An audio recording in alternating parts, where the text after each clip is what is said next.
Traffic ಪೊಲೀಸರು ಒಂದೊಂದು ಸಲ ಎಡವಟ್ಟುಗಳ ಮೇಲೆ ಎಡವಟ್ಟುಗಳನ್ನು ಮಾಡ್ತಾರೆ. ಇಲ್ಲಿ ಎಡವಟ್ಟಿಗೆ ಮಗು ಬಲಿಯಾಗುತ್ತೆ. ಬೆಂಗಳೂರಿನಲ್ಲೂ ಇದೇ ರೀತಿಯಾದಂಥ ಎಡವಟ್ಟುಗಳನ್ನು ಟ್ರಾಫಿಕ್ ಪೊಲೀಸರು ಮಾಡ್ತಾರೆ. ಕೆಲವರು ಕರೆಕ್ಟಾಗಿ ಮಾಡ್ತಾರೆ, ಕೆಲವರು ಮಾತ್ರ ಸಿಕ್ಕಾಪಟ್ಟೆ ಎಡವಟ್ಟು ಮಾಡ್ತಾರೆ. ಎಲ್ಲಿ ನಿಲ್ಲಿಸಬೇಕು, ಏನು ನಿಲ್ಲಿಸಬೇಕು ಅನ್ನೋದೇ ಗೊತ್ತಾಗಲ್ಲ. ಆಕ್ರೋಶ ಬೆನ್ನಲ್ಲೇ 3 ASIಗಳ ತಲೆದಂಡ ಆಗಿದೆ. ಈಗ ASIಗಳಾದ ನಾಗರಾಜು, ಜಯರಾಮ್ ಮತ್ತೆ ಗುರುದೇವ್ ಸಸ್ಪೆಂಡ್ ಮಾಡಲಾಗಿದೆ. ಹೆಲ್ಮೆಟ್ ತಪಾಸಣೆ ಮಾಡ್ತಾ ಇದ್ದಂಥ ASIಗಳು ತಪಾಸಣೆ ವೇಳೆ ಬೈಕ್ ಬಿದ್ದು ಮಗು ಸಾವನ್ನಪ್ಪಿದೆ. ಪೊಲೀಸರ ತಲೆದಂಡಕ್ಕೆ ಆಗ್ರಹ ಬೆನ್ನಲ್ಲೇ ಈಗ ಕ್ರಮವನ್ನ ತೆಗೆದುಕೊಳ್ಳಲಾಗಿದೆ.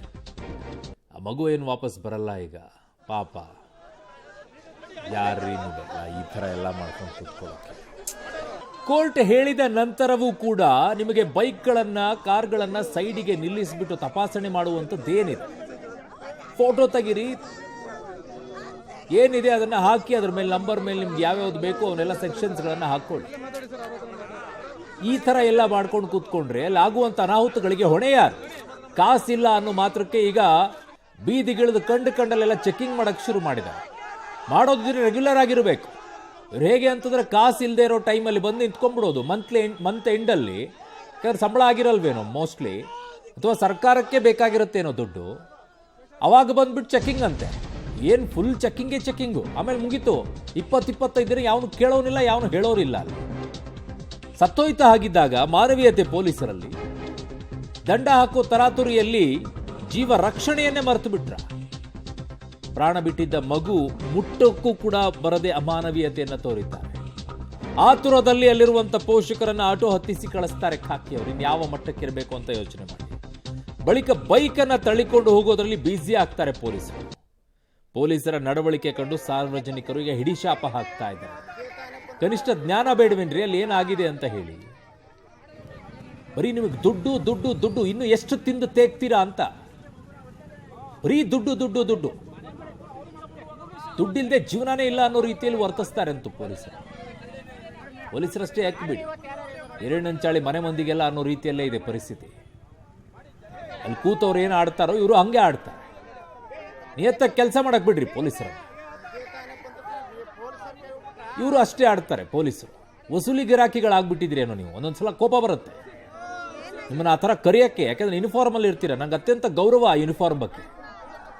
ಅದ್ರ ನೀವು ಹೇಗಾಗ್ಬಿಟ್ಟಿದ್ದೀರ ಅಂದ್ರೆ ವಸೂಲಿ ಗಿರಾಕಿಗಳ ತರ ಆಗ್ಬಿಟ್ಟಿದ್ದೀರಾ ನೀವು. ಏನ್ರಿ ಮಾನವೀಯತೆ ಅನ್ನೋದು ಮರ್ತು ಹೋದ್ರ? ಎಂತೆಂಥ ಪೊಲೀಸ್ ಆಫೀಸರ್ಸ್ಗಳಿದ್ದಾರೆ, ಎಂತೆಂಥ ಪೊಲೀಸ್ ಆಫೀಸರ್ ಈಗಲೂ ಇದ್ದಾರೆ. ಯಾವ ರೀತಿಯಾಗಿ ನಿಯತ್ತಾಗಿದ್ದಾರೆ. ಕೆಲವರು ಆಡುವಂತ ಇದಕ್ಕೆ ಆ ಇಡೀ ಖಾಕಿಗೇನೆ ಕೆಟ್ಟ ಹೆಸರು ತರೋ ರೀತಿಯಲ್ಲಿ ಆಗೋಗ್ಬಿಟ್ಟಿದೆ.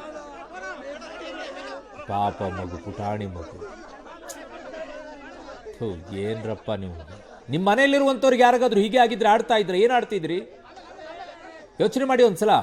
ಹಾಕಿ ಹಾಕೊಂಡಿರೋರು.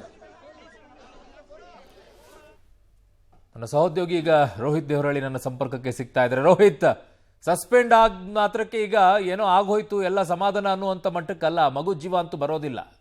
ಇಂತಹ ಕೋರ್ಟ್ ಆದೇಶ ಇದ್ರೂ ಕೂಡ ಯಾಕ್ರಿ ಇವರೆಲ್ಲ ಚೆಕಿಂಗ್ ಮಾಡ್ಕೊಂಡು ನಿಂತ್ಕೊಂಡಿದ್ದಾರೆ ಪೊಲೀಸರು? ಮಾಡಕ್ ಕೆಲಸ ಇಲ್ವಾ ಇವ್ರಿಗೆ ಬೇರೆದು? ಅರುಣ್, ಒಂದ್ ರೀತಿಯಾಗಿ ಪೊಲೀಸರಿಗೆ ಟಾರ್ಗೆಟ್ ಅನ್ನ ನಿಗದಿ ಮಾಡಿರುವಂತದ್ದು ರಾಜ್ಯ ಸರ್ಕಾರ. ಇಂತಿಷ್ಟು ದಂಡವನ್ನ ವಸೂಲಾತಿ ಮಾಡಲೇಬೇಕು ಅನ್ನೋ ನಿಟ್ಟಿನಲ್ಲಿ ಕೂಡ ರಾಜ್ಯ ಸರ್ಕಾರ ಗೈಡ್ ಲೈನ್ ಅನ್ನ ಮಾಡಿರುವಂತದ್ದು. ಅದೇ ನಿಟ್ಟಿನಲ್ಲಿ ಪೊಲೀಸರು ಈ ರೀತಿಯಾದಂತಹ ವರ್ತನೆಯನ್ನ ಮಾಡ್ತಾ ಇರುವಂತದ್ದು. ಅಂದ್ರೆ ಒಂದ್ ರೀತಿಯಾಗಿ ತಪಾಸಣೆ ಮಾಡುವಂತ ವೇಳೆ ವೈಜ್ಞಾನಿಕವಾಗಿ ತಪಾಸಣೆ ಕೂಡ ಇರುವಂತದ್ದು. ಅಂದ್ರೆ ಹೆದ್ದಾರಿಯಲ್ಲಿ ತಪಾಸಣೆ ಮಾಡುವಂತ ಅವಕಾಶವೇ ಕೂಡ ಪೊಲೀಸರಿಗೆ ಇರಲ್ಲ. ಆದ್ರೆ ಬೆಂಗಳೂರು ಮೈಸೂರು ಹೆದ್ದಾರಿಯಲ್ಲಿ ಪೊಲೀಸರು ಬ್ಯಾರಿಕೇಡ್ ಅನ್ನ ಅಳವಡಿಕೆ ಮಾಡಿಕೊಂಡು ಈ ರೀತಿಯಾದಂತಹ ತಪಾಸಣೆಯನ್ನ ಮಾಡ್ತಾ ಇರುವಂತದ್ದು. ಇದರಿಂದಾಗಿ ಇದೀಗ ಒಂದು ಪ್ರಾಣವೇ ಕೂಡ ಹೋಗಿರುವಂತದ್ದು. ತುಂಬಾ ಪ್ರೀತಿಯಿಂದ ಸಾಕಿದಂತಹ ಒಂದು ಮಗುವನ್ನ ಕಳೆದುಕೊಂಡು ಇದೀಗ ಪೋಷಕರು ಸಹ ಸಾಕಷ್ಟು ಆಕ್ರೋಶ ಭರಿತರಾಗಿದ್ದಾರೆ, ನೋವಿನಲ್ಲಿರುವಂತದ್ದು.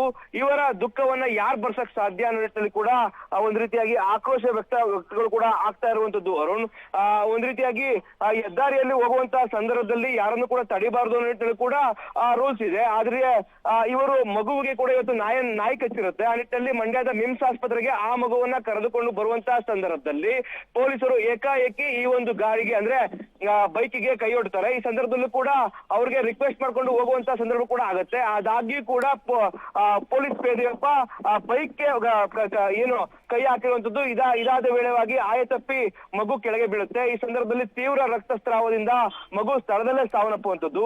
ಅರುಣ್, ಇನ್ನೊಂದು ಗಮನಿಸಬೇಕಂತ ವಿಚಾರ, ಇಷ್ಟೆಲ್ಲಾ ಘಟನೆ ಆಗಿ ಮಗು ತೀವ್ರ ರಕ್ತಸ್ರಾವ ಆಗಿರುತ್ತೆ. ಆ ಸಂದರ್ಭದಲ್ಲಿ ಅಲ್ಲಿದ್ದಂತ ಪೊಲೀಸರು ಕೂಡ ಮಾನವೀಯತೆಯನ್ನ ಮರ್ತಂತೆ ಕಾಣುತ್ತೆ. ಯಾಕಂದ್ರೆ ಅಲ್ಲಿಂದ ಸ್ಥಳದಿಂದ ನೇರವಾಗಿ ಕಾಲ್ ಕೀಳ್ತಾರೆ. ಆ ಮಗು ಸ್ಥಿತಿ ಏನಾಯ್ತು ಅನ್ನೋದು ಕೂಡ ನೋಡೋದಿಲ್ಲ. ಬಳಿಕವಾಗಿ ಆ ಮಗುವಿನ ತಾಯಿ ಮಗುವನ್ನ ಕರ್ಕೊಂಡ್ಬಂದು ಮಂಡ್ಯದ ಮಿಮ್ಸ್ ಆಸ್ಪತ್ರೆ ಎದುರು ತನಗೆ ನ್ಯಾಯ ಬೇಕು ಅನ್ನೋ ನಿಟ್ಟಿನಲ್ಲಿ ಕೂಡ ಮಡಿಲಲ್ಲಿ ಮಗುವನ್ನ ಮಲಸ್ಕೊಂಡು ಒಂದ್ ರೀತಿಯಾಗಿ ಆಕ್ರೋಶ ಭರಿತವಾಗಿ ಭಾವನೆಗಳನ್ನ ವ್ಯಕ್ತಪಡಿಸುವಂತದ್ದು.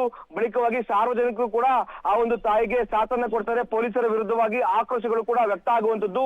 ಇದೀಗ ಬಳಿಕ ಏನು ಮಲ್ಲಿಕಾರ್ಜುನ್ ಬಾಲಂಡಿ ಎಸ್ಪಿ ಅವರು ಕೂಡ ಸ್ಥಳಕ್ಕೆ ಬಂದು ಇದೀಗ ಮೂವರನ್ನು ಅಮಾನತು ಮಾಡಿರುವುದಾಗಿ ಒಂದು ಸೂಚನೆಯನ್ನು ಕೂಡ ನೀಡಿದ್ದಾರೆ. ಅರುಣ್. ಓಕೆ ರೋಹಿತ್, ನೀವೆಲ್ಲ ಮಾಹಿತಿಗೆ ಧನ್ಯವಾದಗಳು.